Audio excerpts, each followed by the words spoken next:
Welcome to This Week Health Conference. My name is Bill Russell. I'm a former CIO for a 16-hospital system and creator of This Week Health, a set of channels and events dedicated to leveraging the power of community to propel healthcare forward. Today, we have an interview in action from the fall conferences on the West Coast.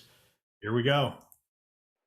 All right, here we are from Health 2023 out here in Vegas. And today we are joined by Dr. Zeev Neuwirth, formerly with Atrium Health. Currently author of Beyond the Walls, yes, which I really want to talk to you about, and you're going to sign this later. For you, Bill, absolutely. I'm looking forward to it. So it's mega trends, movements, and market disruptors transforming American healthcare. Yep.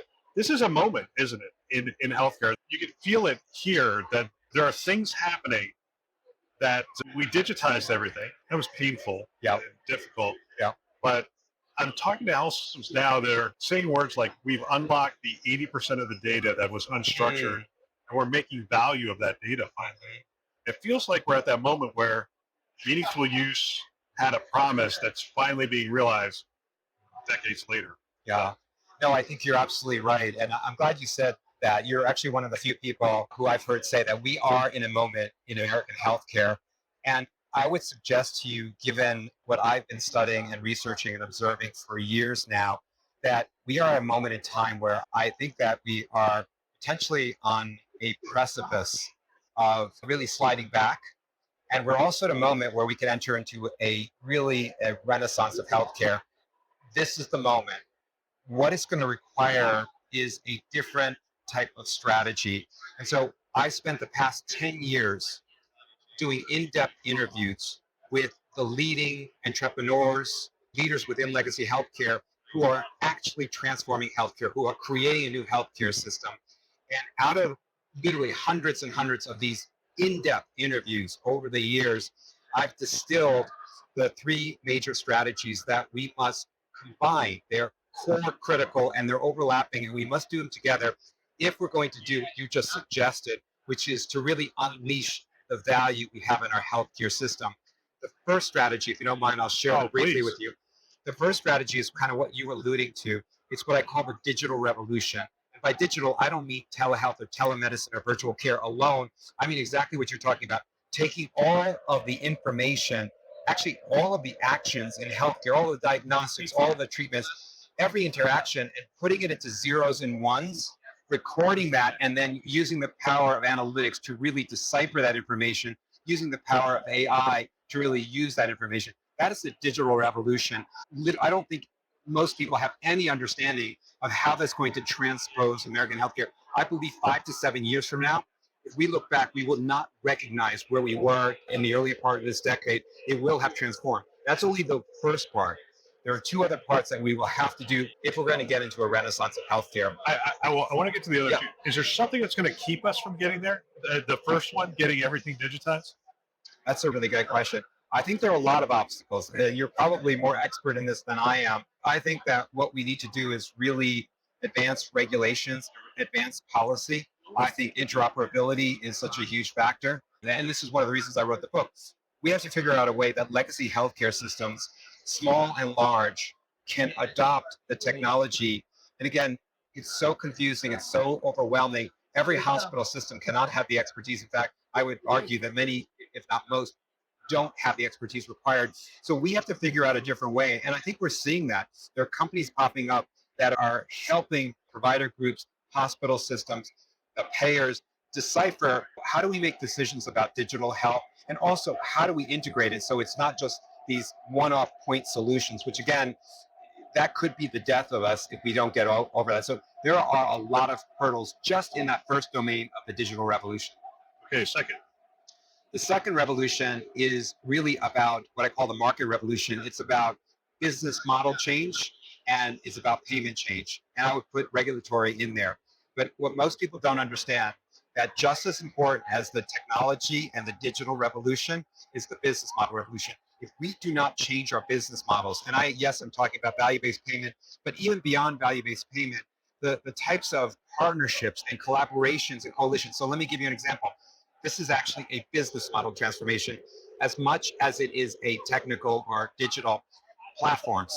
Most leaders in healthcare have no idea what a platform actually is. A platform is not a technology. A platform is a business model transformation. Instead of that creating products and selling products, that linear business model, it's essentially bringing vendors and services, having them sit on your platform, bringing customers to your platform, and making it easy, seamless for the customers to really find the right services, find those right vendors. That's what a platform is. It is a business model transformation. If you look at the types of partnerships that the retailers, the pharmacy chains, the insurance companies are making right now, they're unprecedented business model transformations. Instead of trying to build it all themselves like hospital systems have been doing for decades, those folks don't do that. They acquire them and they integrate them, and they're moving faster than fast. And what we're seeing now is hospital systems beginning to adopt collaborations and partnerships. I mean, look at Civica RX, look at Truveta, look at Graphite Health, look at what's happening now with Ryzen Health. I mean, these are new business models. They're not the same business model. So if we don't couple the business model transformation, the financial transformation, the payment transformation, we don't couple that with the digital revolution, we're going to have a bunch of toys without a business model that actually will take us into the future. We'll get back to our show in just a minute.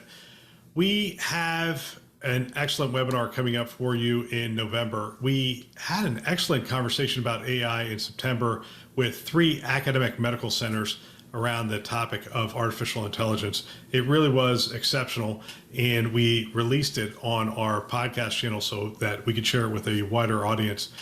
I wanted to explore that topic a little bit more, and I asked a couple of additional health systems to join us to explore the use of generative AI and other forms of artificial intelligence to see if we can identify some pragmatic approaches to how health systems are looking at taking advantage of this technology.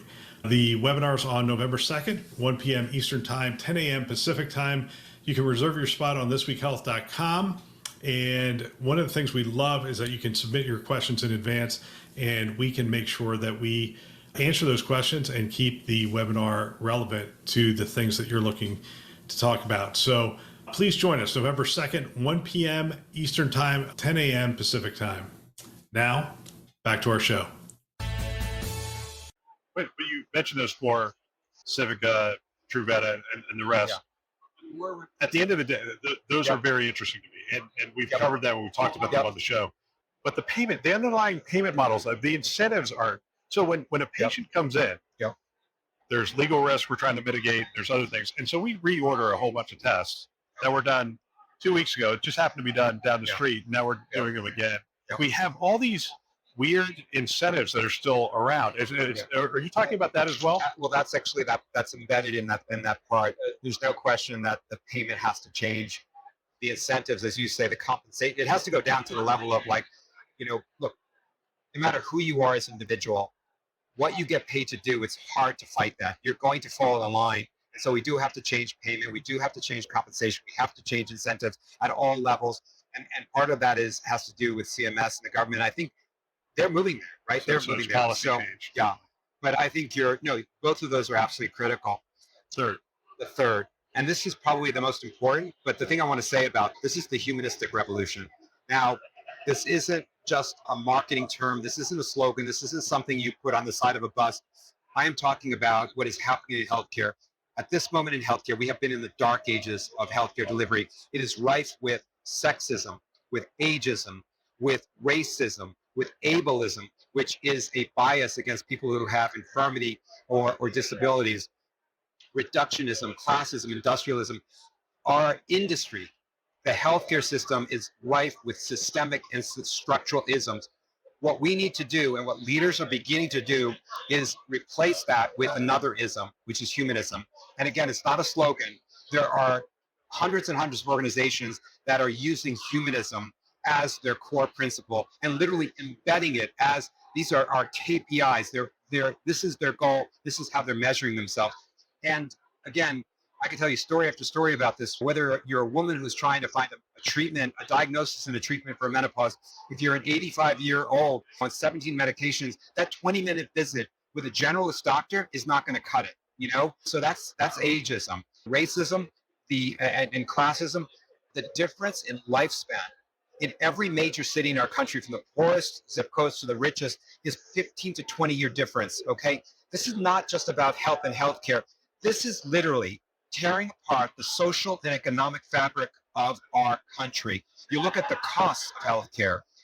Over 100 million Americans are in medical debt. 100 million. This is not a sideshow. And that number is growing by leaps and bounds. That's like a And third. it's a third. And a significant percentage of them will never get out of medical debt. All it takes for the majority of Americans, all it takes is one major hospitalization or one major chronic disease, and you will be in medical debt, and you probably will not get out of it. Okay? This is what's happening. The problem is worsening. Again, it's tearing apart the social and economic fabric of the United States of America. That is why humanism is the centerpiece of what I talk about. And I'm not talking about it. I am showing you dozens and dozens of examples of companies who have put humanism at the center of what they do. Now, here's the final point. The path to humanism is through the digital revolution and through the business model revolution. Those are the two paths. What leadership has to understand is we have to accelerate the digital. We have to accelerate the business model transformation, the financial transformation, the payment transformations, the regulatory transformations. We have to do it, and we have to have humanism as an actual concrete goal for our boards, for our CEOs, for our C-suites. If we don't do this, I think, all the machinations we're doing are for naught. Because again, we're in this conference, look at the hundreds of billions, the trillions of dollars are being spent in healthcare. All I can tell you are facts, which are, at this moment in time, despite the fact that we are spending more money than anyone could ever imagine in healthcare, our costs are increasing, our affordability is less, our disparities are worsening, our lifespan is decreasing, chronic disease is on the rise. 1 out of every 2 Americans has hypertension. Over 50% of those are uncontrolled. Despite all of this stuff, we are not doing right by the American public. And the only way to do it is what I've outlined in the book there. And I've taken 10 years to finally come to that realization that is a tripart strategy that has to be done all together. And again, I can show you example after example of successful companies who are actually doing this and actually creating a new healthcare that is humanistic. It would be easy for me to end the interview here, but I want to put you in the boardroom. Okay. Actually, I'm going to put you in the boardroom as the CEO. Okay. Congratulations. 16 hospital system out of Southern California. You're now the CEO. All the things you've learned over the last 10 years. Where do we start? How do we get started in this process? Now, all of it can't be solved. I mean, we talked about policy changes and those kind of things. But what can our health system do? Yeah. Well, again, I would follow the strategy I outlined. Is we clearly are going to have to invest in the digital revolution, in the dataization, in all of that technology. We are clearly going to have to invest and focus on how do we change our payment models, not an incremental approach. Because again, incrementalism works great if you're in the C-suite or in the boardroom or you're a leader. That's great because you have a lot of money. But I'll tell you when incrementalism doesn't work. When you're that patient with your child in the ED or your father or grandfather in the hospital, that's when incrementalism doesn't work. So what I would do is actually create a strategy based on that. The C-suite, their KPIs and their bonuses are based on humanistic outcomes, okay? And then what I would do is, if you can't do it alone, if you don't have the capital, if you don't have the resources, if you're not big enough to do it alone, then read the last section of my book, because then what I would do is I would partner. There are coalitions, collaborations, others, whether it's a venture capital firm. Look at General Catalyst with 15 or 17 hospital systems, starting that health insurance, a great example. Look at Hospital for Special Surgery. They didn't launch Rightmove by themselves. They brought in Flair Capital. The partnerships and collaborations are what we need to start. We need to start to get beyond the walls of our medieval fiefdoms, right? That's why the name of the book, Beyond the Walls. It was interesting. I interviewed Dr. Glasgow while he was at Jefferson. I love Steve. And it was interesting because he talked about that we've just changed his compensation model to be about the health of the people within the zip codes. Yeah. And my question to him was, you don't control. I mean, you had control of the things that were within your 4 walls or your clinics or whatever. He said, yeah, but this is what it's going to take to change. He's right. It's now I need to figure out how I'm going to reach those people that maybe aren't necessarily coming into Jefferson, but they live right here. Right. That's right. It's this zip code. And he gave the same example of, yes, you go to this zip code over here, that zip code over there, 12 years difference in life expectancy. Every city in the country, every city, some cities it's 15 to 18 years difference. We wonder why there's so much political and social unrest in our country. People may not know the stats and the facts, but they see the reality of what's happening around them. They know, I'll tell you, the healthcare system in America and this has been written about, is really destroying the American dream. You can't get ahead when your wages are taxed by your healthcare costs, and they are. And again, like I said a moment ago with you, when we started, is we are at a moment where we have all the opportunity, but it's going to take exactly what Steve Klasko said, and he's a great example of this. It's going to take courageous, conscientious, aware, bold leadership, and he's one of the greats in that domain. I take my hat off to him. We need more of that, and I believe the leaders out there have the skill, they have the ability. I just don't think they have the awareness of where we are and the possibility of what we might become, and that's why I wrote the book. Fantastic. Beyond the Walls, Transforming American Healthcare. Pick up a copy. I have a copy.